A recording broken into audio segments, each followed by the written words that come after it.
शाम का समय था। कुंदन बाबू अपनी पत्नी शांति जी के साथ आराम से बैठे चाय पी रहे थे। कुछ दिन पहले ही बेटे की शादी की थी, तो घर में चहल पहल थी। सारे मेहमान चले गए थे, तो अब वे दोनों भी आराम कर रहे थे। तभी उनका बेटा सचिन कमरे में आया और बोला, पापा आपसे एक बात कहूँ, बुरा तो नहीं मानेंगे? क्योंकि लड़के की शादी के बाद जब कभी वह कुछ कहता है या करता है तो उसका उल्टा ही मतलब निकाला जाता है। कुंदन बाबू बोले, ऐसी कौन सी बात है जो कहने से पहले ही तुम्हें कुछ बुरा होने का संदेह हो रहा है? और बेटा, शादी के बाद माँ बाप बच्चों की बातों का उल्टा मतलब नहीं निकालते, बल्कि बच्चे रिश्तों को प्राथमिकता देना भूल जाते हैं और तभी से रिश्तों में गांठें पड़नी शुरू हो जाती हैं। खैर छोड़ो इस बात को, तुम जो कहने आए हो वो कहो।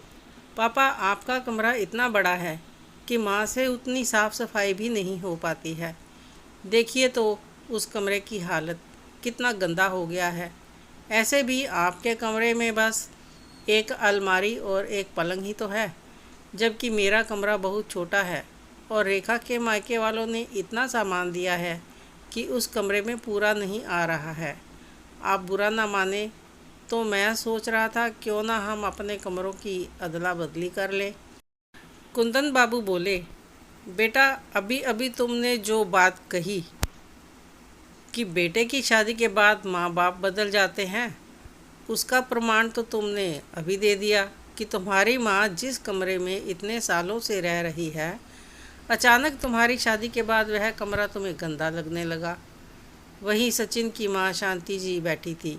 वो बोली, आप भी कैसी बातें कर रहे हैं? हो सकता है उसे उस कमरे में दिक्कत हो रही होगी। बेटा, तुम्हारे पापा के कहने का वो मतलब नहीं था। ठीक है बेटा, मुझे कोई दिक्कत नहीं है, मैं तुम्हारे कमरे में शिफ्ट हो जाऊंगी। ऐसा करो, बहू को कहो अपना सारा सामान इसमें रखवा ले। आप भी हद करती हैं माँ, वो अकेली है, सब कैसे कर पाएगी? मैं कल 2 मज़दूर भेज दूँगा। पहले तो उस कमरे की रंगाई पुताई करवाऊँगा, साफ़ सफाई हो जाएगी। फिर मैं अपना सारा सामान उस कमरे में लाऊँगा। तब तक आप अपना सारा सामान स्टोर रूम में रखवा लेना और आप गेस्ट रूम में शिफ्ट हो जाना। कम से कम 1 हफ्ते का समय तो लग ही जाएगा। इतना कहकर सचिन वहाँ से चला गया। कुंदन जी बोले, शांति, ये तुमने ठीक नहीं किया। आज पत्नी के लिए ये हमारा कमरा खाली करने को कह रहा है। ऐसा ना हो कि एक दिन ससुराल वालों के लिए ये घर खाली करने को कह दे। शांति जी बोली, आप ये कैसी बातें कर रहे हैं? भविष्य की बातें आपको अभी से कैसे पता है? हो सकता है उसे उस कमरे में दिक्कत हो रही होगी और वह आपसे कह नहीं पा रहा होगा।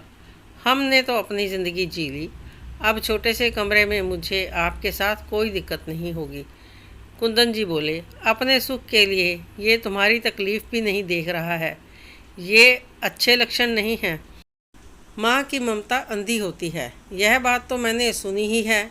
क्योंकि जिस बेटे के लिए माँ धूप छाँव सब बर्दाश्त करती आई, आज उसी को वह गेस्ट रूम में रहने के लिए बोल गया और तुम कह रही हो इसमें कोई बात नहीं है।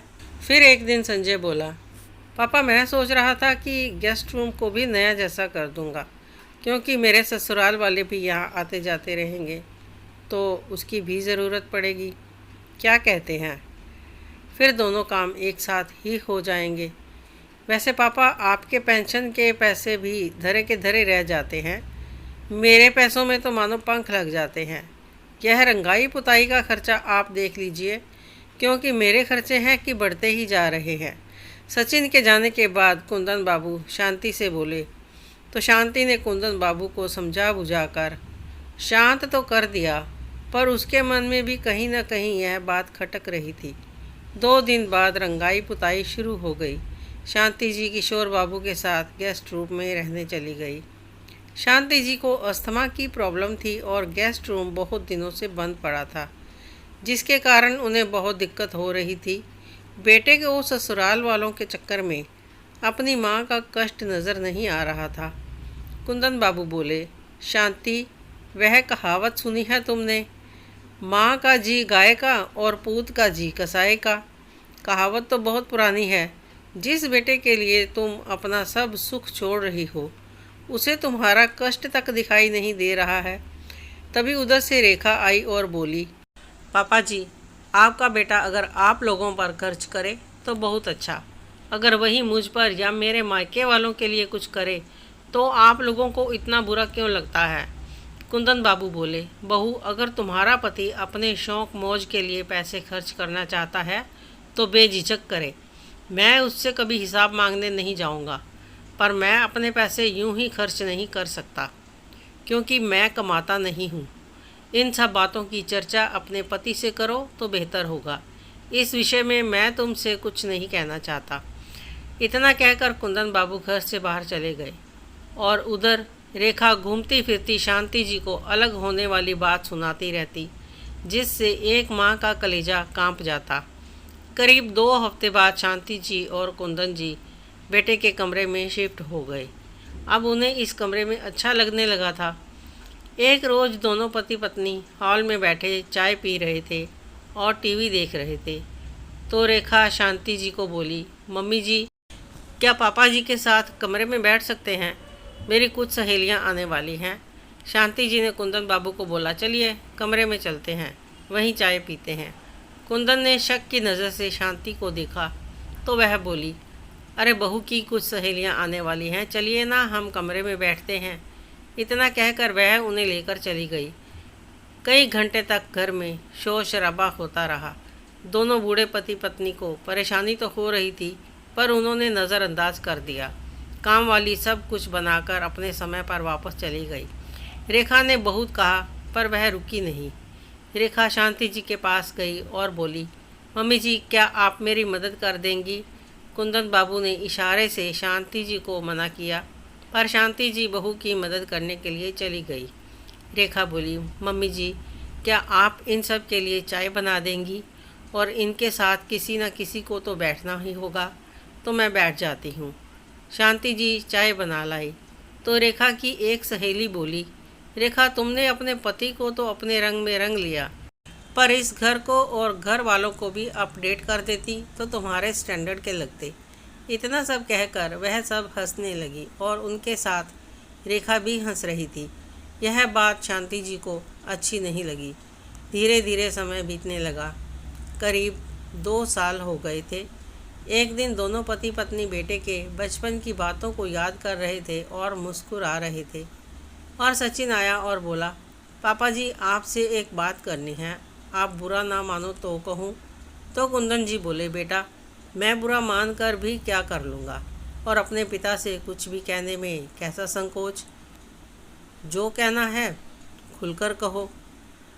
सचिन बोला, रेखा की छोटी बहन की शादी तय हो गई है और उसका ससुराल इसी शहर में है। शांति जी खुश होकर बोली, अच्छा, बहू ने बताया नहीं? तो रेखा बोली, मम्मी जी, मैंने सोचा था कि सब कुछ तय हो जाएगा तो खुशखबरी दूंगी आपको। सचिन बोला, माँ, लड़के वाले इसी शहर में शादी करना चाहते हैं, तो मैं सोच रहा था कि क्यों ना आप लोगों के लिए 15 दिन कहीं और रहने की व्यवस्था कर देता हूँ। कुंदन जी गुस्से में खड़े हो गए और बोले, 15 दिन हमारे रहने की व्यवस्था कहीं और कर दोगे? ये क्या कह रहे हो? अगर व्यवस्था करनी ही है तो बहू के माता पिता के लिए 15 दिन के लिए व्यवस्था किसी होटल में कर दो। हम अपना घर छोड़कर कहीं और जाएंगे। सचिन बोला, आपको क्या लगता है, इतना पैसा लगाकर घर की पेंटिंग क्या मैंने आप लोगों के रहने के लिए करवाई थी? मेरे ससुराल वाले क्यों कहीं और जाकर रहेंगे जब मेरा खुद का घर यहाँ है? रेखा बोली, देखा, मैंने कहा था ना कि हम कहीं और रह लेते हैं, पर आपने कहा था कि आपके माता पिता हैं, भावनाओं को समझेंगे। क्या यही समझे? और मम्मी जी, आपने कहा था, मैंने आपको पहले क्यों नहीं बताया? मुझे पता था यही होगा। सचिन बोला, ठीक है, अगर आप होटल में नहीं जाना चाहते तो चाचा जी के पास 15 दिन के लिए चले जाइए, मैं उनसे बात कर लेता हूँ। अब बात को बढ़ाने से कोई फ़ायदा नहीं। पापा, मेरे लिए आप दोनों को इतना तो करना ही पड़ेगा। इतना कहकर सचिन और रेखा वहाँ से चले गए। शांति जी की आंखें भर आईं तो कुंदन बाबू बोले, देख लिया, उस रोज पत्नी के लिए कमरा खाली करवाया, आज अपने ससुराल वालों के लिए हमसे हमारा घर खाली करवा रहा है। हमारा बेटा दूसरों के लिए पल पल हमें खुद से पराया कर रहा है। बस यही दिन देखना बच गया था, पर मैं भी उसका बाप हूँ। जब तक उसे सही रास्ते पर नहीं लाऊंगा, चैन से नहीं बैठूंगा। उसी रात कुंदन बाबू शांति जी को साथ लेकर अपने भाई के घर चले गए और उन्हें सारी बात बताई। दोनों भाई मिलकर एक वकील के पास गए और सलाह मशवरा किया। करीब 15 दिन बाद कुंदन बाबू घर आए और बोले, मैं समाज के सामने अपने खानदान का नाम खराब नहीं करना चाहता था, इसलिए चला गया। तुमने अपने ससुराल वालों के लिए हमें पल पल पराया किया। हम तुम्हारी परवाह करते हैं, इसलिए कह रहा हूँ, घर के अगले हिस्से में हम रहेंगे और पिछले हिस्से में तुम रहोगे। पीछे के रास्ते को तुम लोग इस्तेमाल करोगे और अपना खर्चा पानी खुद उठाओगे। सचिन बोला, चाचा जी, पापा मेरे साथ ऐसे कैसे कर सकते हैं, और आप भी कुछ नहीं कह रहे हैं। चाचा बोले, जब तुमने अपने माँ बाप के साथ परायों जैसा व्यवहार किया, तब क्या मुझसे बात की थी? शांति जी आगे बढ़कर बोली, बेटा, तुमने तो हमें खुद से अलग कर दिया था। हम तो माँ बाप हैं, तुम्हें खुद से अलग भी नहीं कर रहे हैं। तुमसे अलग होने के डर का फ़ायदा तुम्हारी पत्नी ने बहुत उठाया, पर अब नहीं। जब तुम दूसरों के लिए हमें पराया कर सकते हो, तो क्या हम तुम्हें खुद के लिए थोड़ा दूर नहीं कर सकते? 2 दिन का वक्त दे रहे हैं, अपना सारा सामान लेकर दूसरे हिस्से में शिफ्ट हो जाओ। इतना कहकर शांति जी कमरे में चली गई। कुछ ही दिनों में एक घर जो पूरे परिवार से भरा हुआ था, उसके 2 हिस्से हो गए। अब सचिन को अपने हिस्से का बिजली पानी का बिल और काम वाली का खर्च और कई छोटे मोटे खर्च उठाने पड़ते थे, तो उसकी हालत ख़राब होने लगी। रेखा ने जब अपने माँ बाप से मदद की उम्मीद लगाई, तो उन्होंने भी अपना हाथ पीछे खींच लिया। उस रोज़ सचिन को एहसास हुआ कि जिनके लिए उसने अपने माँ बाप को पराया किया, वह तो उसके अपने कभी थे ही नहीं। समय बीता, दोनों ने उनसे माफ़ी मांगी। कुंदन जी बोले, आखिरकार आगे चलकर सब कुछ तुम्हारा ही होना है, लेकिन जो गलती मैंने सुधारी है उसे दोहराना नहीं चाहता। मुझे तुमसे कोई शिकायत नहीं, तो जैसे चल रहा है चलने दो। ऐसा क्यों होता है कि किसी रिश्ते को करीब लाने के लिए हम अपने नज़दीकी रिश्तों को खुद से पराया कर देते हैं? जो हमारे अपने होते हैं वह हर परिस्थिति में हमारे अपने रहते हैं।